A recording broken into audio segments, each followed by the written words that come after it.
नमस्कार दोस्तों, स्वागत है आप सभी का एक बार फिर आईटीआई एक्सपर्ट में। जैसा कि आप सभी को पता है कि मैं अपने चैनल पर आईटीआई छात्रों के लिए गवर्नमेंट जॉब, प्राइवेट जॉब की अपडेट लेकर आता हूं। चाहे डीजीडी से निकलने वाली कोई भी इन्फॉर्मेशन हो, सबसे पहले हमारे चैनल पर देखने को मिलती है।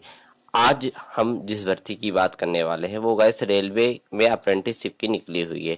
तो कैसे अप्लाई करना है, कौन कौन सी ट्रेडों के लिए ये है और लास्ट डेट क्या है, सब कुछ बताऊंगा इस वीडियो में। तो दोस्तों वीडियो को शुरू करते हैं। देखिए, ये जो वैकेंसी निकल के आ रही है तो ये है ईस्टर्न रेलवे में निकली हुई है। ईस्टर्न रेलवे जो है तो वहाँ ये वैकेंसी निकली हुई है। ये नोटिफिकेशन जो जारी हुआ है तो ये नोटिफिकेशन है 2022 से 23 के लिए ये नोटिफिकेशन जारी हुआ है। अब देखिए, इसमें इन्होंने जो शेड्यूल दे के रखा हुआ है तो शेड्यूल जो है तो date of publication of notification on website, ये जो नोटिफिकेशन जारी हुआ है तो 23/9/2022 को ये नोटिफिकेशन जारी हो चुका है।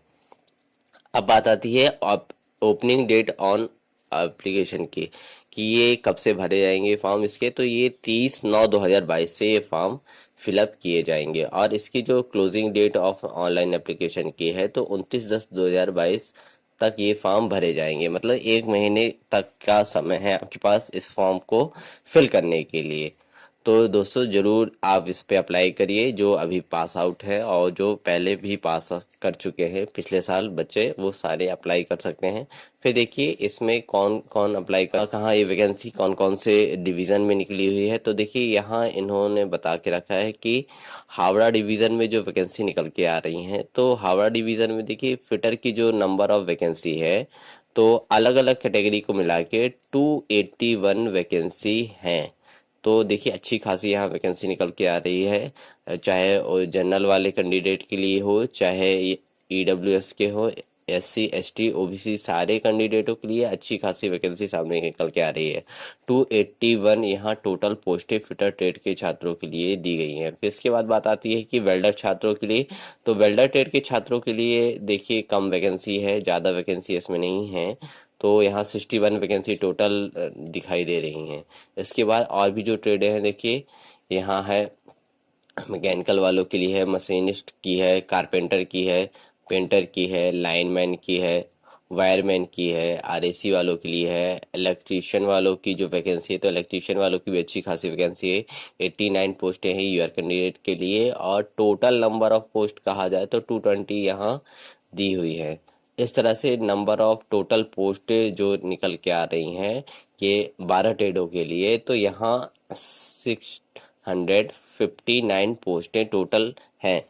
तो अच्छी खासी पोस्ट है तो दोस्तों इसमें ज़रूर आप अप्लाई करिए। इसके बाद देखिए इनका जो दूसरा डिवीज़न है तो यहाँ लिलुहा वर्कशॉप में जो इनकी वैकेंसी निकली हुई है तो देखिए यहाँ भी अच्छी खासी वैकेंसी है फिटर वालों के लिए। फिटर की जो ट्रेड है तो नंबर 1 पे इन्होंने रखा हुआ है। तो 97 वैकेंसी है यूआर कैंडिडेट्स के लिए और फिर 65 है OBC, SC, ST and EWS. Total मिला के 240 यहाँ वैकेंसी निकल के आ रही हैं। फिर देखिए इसी तरह इन्होंने और भी ट्रेडों के लिए दिया हुआ है, मशीनिस्ट है, टर्नर है, वेल्डर ट्रेड है, पेंटर है, इलेक्ट्रीशियन है, वायरमैन है। जो लड़के कई सारे छात्र बोलते रहते हैं कि वायरमैन की सर वैकेंसी नहीं निकल के आती है तो वायरमैन की भी इसमें वैकेंसी निकली है। टोटल देखिए यहाँ वैकेंसी 45 दिखाई दे रही है। तो इस तरह से टोटल जो वैकेंसी है तो 612 वैकेंसी सामने आ रही है।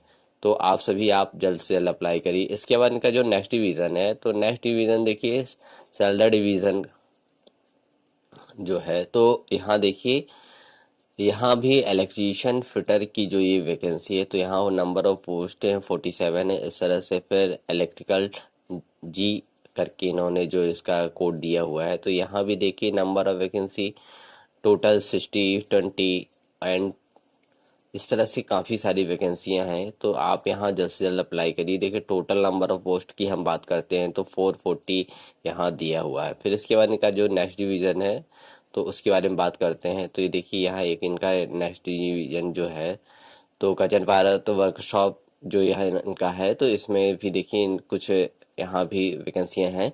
तो फिटर, वेल्डर, इलेक्ट्रीशियन और मशीनिस्ट, वायरमैन, ये सारी ट्रेडों जो बेसिक ट्रेडें हैं तो इन सारी ट्रेडों में अच्छी खासी वैकेंसी सामने निकल के आ रही है। यहाँ नंबर ऑफ वैकेंसी 187 दी हुई है। फिर इसके बाद हम और आगे चलते हैं तो इनका जो अगला डिवीज़न है मालदा डिवीज़न, तो मालदा डिवीज़न में भी देखिए इस यहाँ भी अच्छी खासी वैकेंसी इन्होंने दी हुई है। देखिए इलेक्ट्रीशियन वालों के लिए 40 वैकेंसी यहाँ है, और फिर आरएसी है, फिटर है, वेल्डर है, पेंटर है। यहाँ भी देखिए अच्छी खासी टोटल नंबर ऑफ वैकेंसी की यदि हम बात करते हैं तो 138 यहाँ भी वैकेंसी हैं। फिर इसके बाद अगला जो इनका है तो आसनसोल डिवीज़न जो एक और है ना डिवीज़न है, तो इसमें भी देखिए नंबर ऑफ टोटल वैकेंसी हम बात करते हैं तो 412 वैकेंसियां हैं। इस तरह से इनकी टोटल वैकेंसी जो है तो सामने निकल के आ रही है। इसके बाद देखिए अभी एक और है जमालपुर वर्कशॉप।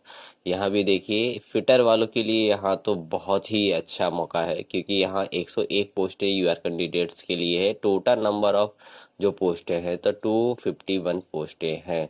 तो देखिए आप सभी कोई जल्द से जल्द अप्लाई करिए। यहाँ काफ़ी ज़्यादा वैकेंसी है। इस बार रेलवे ने एकदम अपना पिटारा खोल सा दिया है अप्रेंटिस के लिए। तो 667 यहाँ भी वैकेंसियां हैं।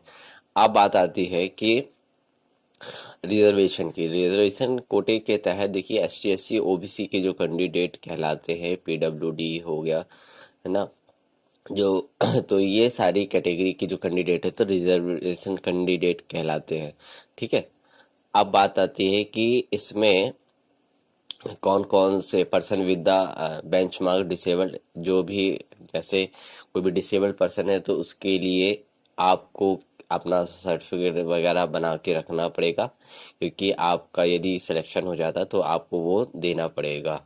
फिर इसके बाद हम बात करते हैं कि एज लिमिट। तो यहाँ देखिए द एज लिमिट के लिए इन्होंने बताया कि the candidate should have complete 15 years, मतलब मिनिमम आप 15 साल के होना चाहिए, और जो इनका एज लिमिट है तो 24 ईयर एज इन्होंने बताया हुआ है। फिर इसमें जो रिलैक्सेशन मिलता है तो अपर age limit is relaxable 5 year in case ST SC कैंडिडेटों के लिए यहाँ 3 वर्ष का जो है तो 5 वर्ष का मिलेगा, और 3 साल का जो है तो यहाँ मिलेगा OBC वालों के लिए। तो आप इस अच्छे से पढ़ लीजिएगा, मैं इसको नोटिफिकेशन में डाल दूंगा। एजुकेशनल क्वालिफिकेशन की हम बात करते हैं तो आपका मिनिमम 10th 12th और साथ में NCVT और SCVT से ITI होना मस्ट है। साथ में आपके पास यहाँ मेडिकल फिटनेस का जो है तो वो भी एक सर्टिफिकेट होना चाहिए, जो कि आपको अपने गवर्नमेंट हॉस्पिटल से बनवाना पड़ेगा। इसके बाद देखिए यहाँ दिया हुआ है कि आपको जो अप्लाई करना है तो यहाँ ध्यान से देखिएगा कि www.rrcr.com में जाके आपको अप्लाई करना होगा। इसके बाद जो मॉडल सिलेक्शन है तो वहाँ मेरिट के बेस पे मॉडल सिलेक्शन होगा। जो भी कैंडिडेट फॉर्म भरेंगे तो उनका सिलेक्शन मॉडल और कैंडिडेट मेरिट के बेस पे इन सभी का होगा। इसके बाद देखिए और हम नीचे चलते हैं तो यहाँ देखिए हाउ टू अप्लाई में यहाँ इन्होंने बताया है कि जो भी कैंडिडेट हैं तो उनको सारे छात्रों को ऑनलाइन अप्लाई करना है इस फॉर्म को। तो आप सभी ऑनलाइन ही इसको अप्लाई कर सकते हैं, ऑफलाइन का कोई मोड नहीं दिया गया है। अब देखिए इसमें डॉक्यूमेंट्स की बात आती है कि डॉक्यूमेंट्स कौन कौन से लगेंगे। तो डॉक्यूमेंट जो अपलोड करने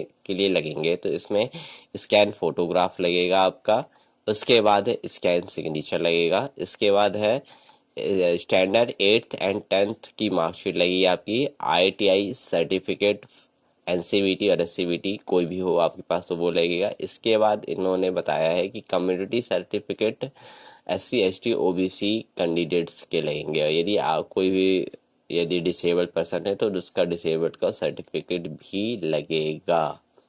तो दोस्तों इस तरह से आप सारे रिकॉर्ड्स अपने पास कलेक्ट करके रखिए, क्योंकि जैसे ही आप फॉर्म भरेंगे तो आपको ये सारी चीज़ें वहाँ देनी पड़ेंगी। इसके बाद देखिए इनका जो other important terms and condition जो है तो वो इन्होंने बता के रखी है कि आपका जो भी स्टाइपेंड रहेगा तो जो गवर्नमेंट का रूल है उसके अकॉर्डिंग आपको स्टाइपेंड वगैरह आपको दिया जाएगा। इसके बाद इन्होंने कुछ फॉर्म अटैच करके दिए हैं। तो देखिए यहाँ लिखा हुआ है फॉर्म ऑफ कास्ट सर्टिफिकेट के लिए जो ST ST कैंडिडेट है तो उनको ये फॉर्म अटैच करने हैं फिल करके। इसके बाद इसी तरह इन्होंने OBC के कैंडिडेट्स के लिए भी कुछ फॉर्म दिए हुए हैं तो ये सारे फॉर्म वगैरह आपको फिल करके इसमें वेरिफिकेशन के समय आपको दिखाने पड़ेंगे।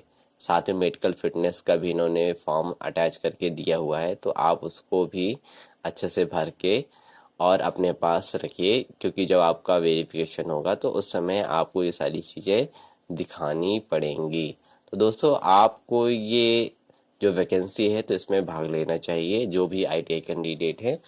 और साथ में यदि आपको ये वीडियो पसंद आया है तो वीडियो को दोस्तों लाइक करना मत भूलिएगा और साथ में शेयर करना मत भूलिएगा। यदि आप चैनल पे नए हैं तो चैनल को सब्सक्राइब करना मत भूलिए। जय हिंद, जय भारत।